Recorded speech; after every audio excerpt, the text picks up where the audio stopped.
So recently, I've been thinking to myself, I want to go above and beyond with understanding how to better move and control neutral as Vaseraga. I wondered if there were any guides online. Surely, in the few weeks this game has been out, someone has made a dedicated breakdown video for this guy, right? So I go on YouTube and it's all replay channels reposting the same stuff. Although Minna is good, check them out. They've got some pretty good mandatory bread and butters. So I decided to myself, well, shucks, I guess it's my time to shine. Even though I'm only S plus with maybe 100 games total on ranked with Vaseraga, I feel like I'm decently competent in fighting games. At least enough to go and grab a few replays to review on YouTube.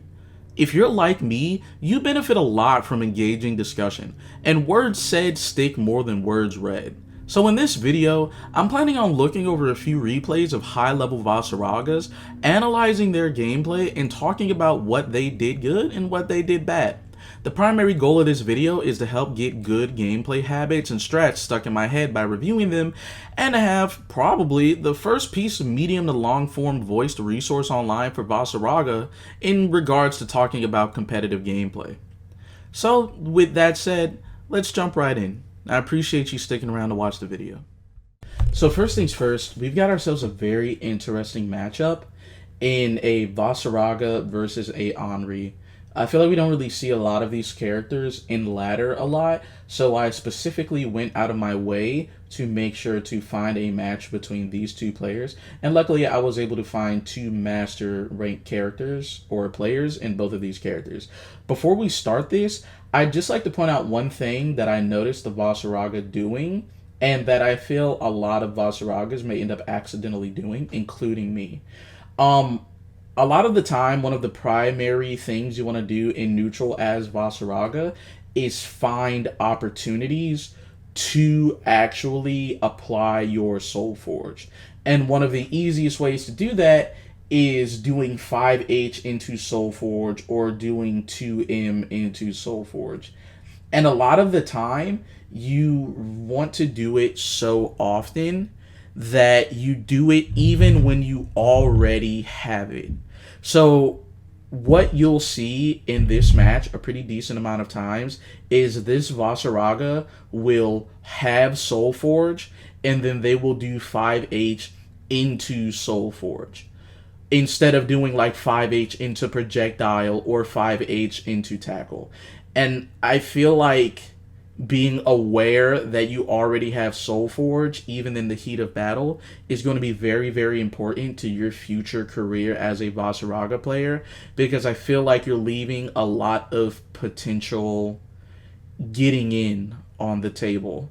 If you're constantly letting yourself stay on the opposite end of the screen, on the opposite end of the 5H from the opponent because you want to use Soul Forge over and over again instead of walking forward or even doing 5H into stance, you're going to be finding yourself at the back foot of a lot of heavy zoner characters or characters which is better mid-range or neutral than you.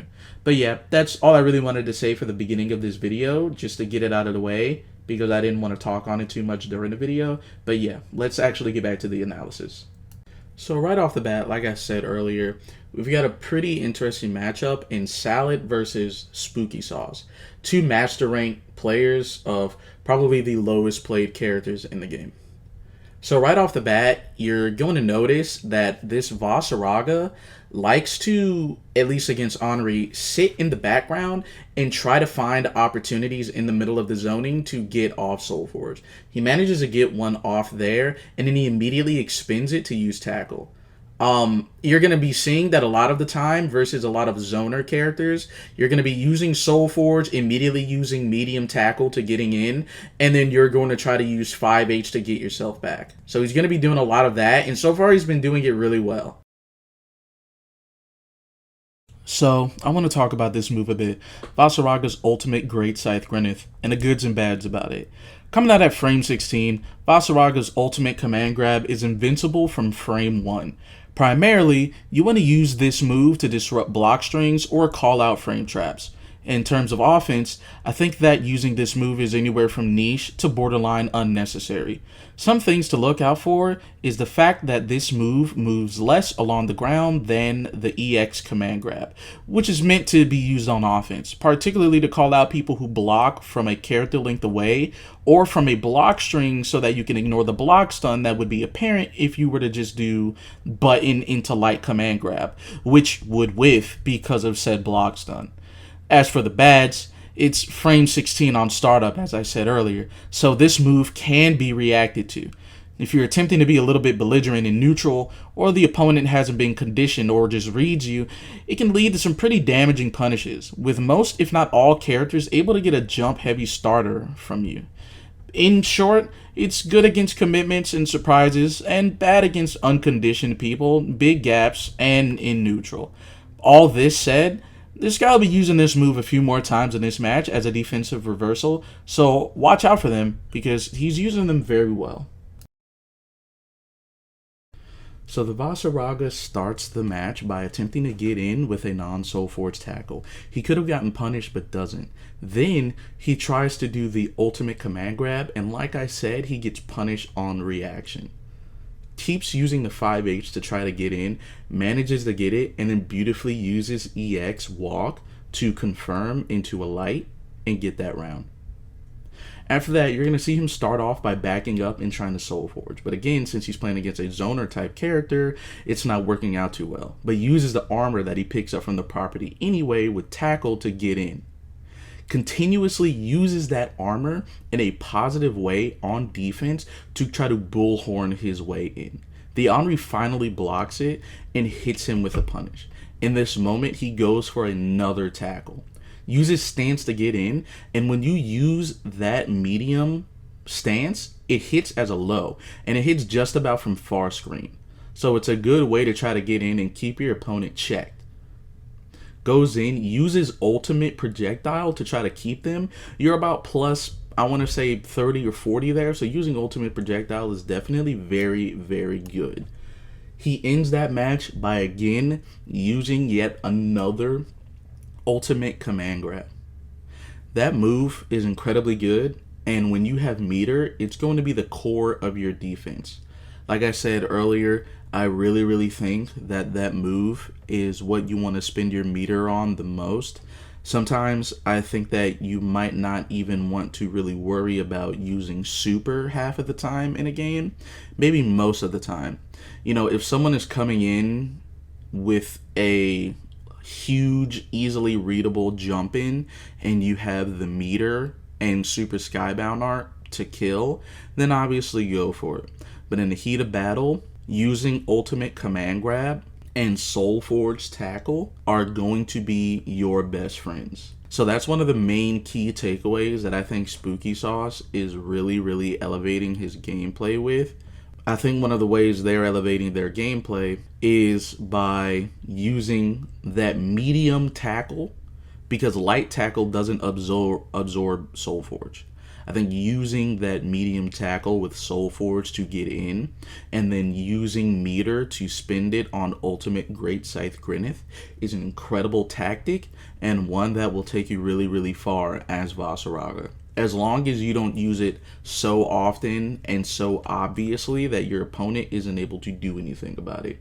So let's talk about Savage Rampage and go over the basic frame data and applications.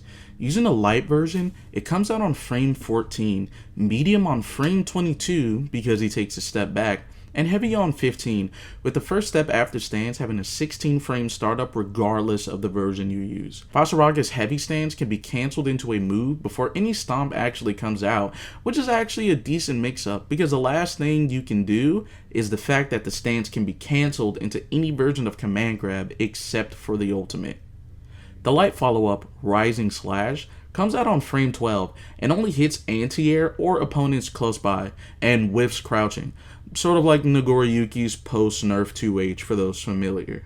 Your primary uses for this move are going to be a few things. The first thing is that this move has a weirdly low recovery, with most people not really being able to punish you on whiff unless they've already read it. And because of this, there's a frame trap you can actually use, where you hit a blocking opponent with a stomp and then do this move. If the opponent presses, they get hit.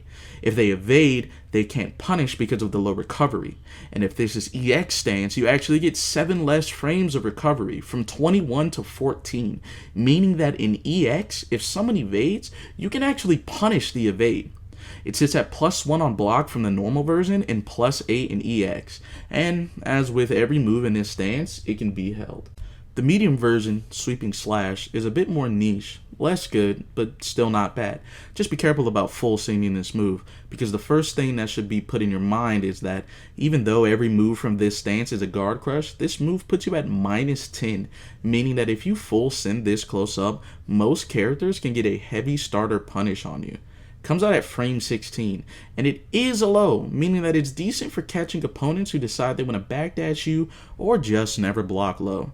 In my opinion, because most people just auto crouch block most of the time anyway, my favorite application of this move is the fact that it hits from about half the screen away, meaning that this is really good at checking people trying to be crazy with moves and bad spacing, or people who just aren't confident in your neutral. In EX, it's safe on block at -3, but obviously it's not your turn anymore, so don't get crazy.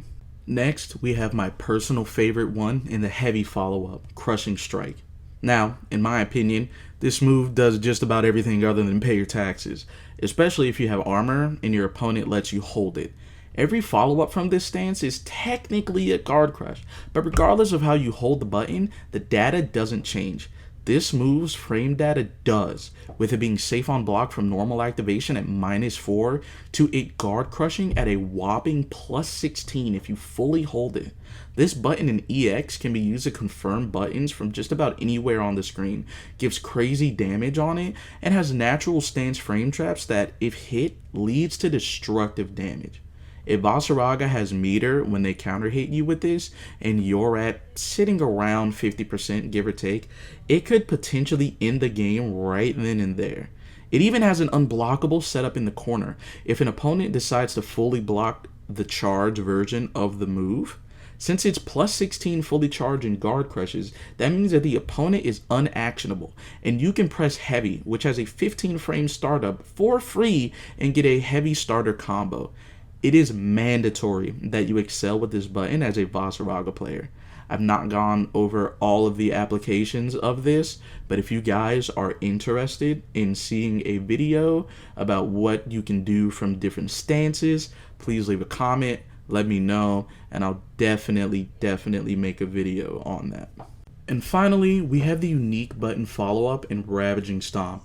This move is a bit awkward, but plenty good. Sitting at a 20 frame startup uncharged and -11 on block, plus the caveat of it having one of the least knockback of any of the follow-ups, with it being a mid as well. You may be sitting there thinking, well, Ringo, that move frankly sounds like it sucks. Why would I literally ever do something like that, literally ever? Well, kids, it's not what it looks like. This move is actually incredible on defense as a bait and punish. You see, this move has something incredible about it. Until the first active frame of the move, which takes longer and longer to happen if you're getting hit due to the hit stun of armor, the move has unlimited armor. That's right. Until that move physically comes out, you are effectively a god on earth. And on top of that, it's unlimited armor without Soulforge, meaning you beat every multi-hit, every non-command grab, every skybound art that isn't a command grab, and every super skybound art that isn't a command grab. In fact, Soulforge makes this move better, because Soulforge, the 2 hits that it has, apply in the stance before you make a move, meaning that the bait part of this is that you get hit twice to react to a multi-hit move being done, then do this follow-up to knock them down for a massive +17 heavy knockdown, meaning that they can't recover on purpose, which can lead to a meaty literally anything. This move is crazy good when you master its applications, and even then, it's still decent regardless. So that's going to be it for me, guys. This went a tad off the rails, but hopefully you guys took away some formative information from this. Whether you were looking to better understand Vaseraga to play him a bit more, or to play against him better. This type of content is primarily to get myself to provide my own research and better understanding particular matchups and how different Vaseragas overcome them and apply it for myself, and all the better if other people benefit from it as far as I'm concerned, because as far as I can see, no one else is doing this. I have a few more videos and moves to break down planned for the future, and if you guys want me to go over them or have any suggestions on improving how I analyze in this particular video format, leave a like or a comment letting me know, and sub if you want to see more content from me in general. Thanks for watching, and I'll see you guys next time.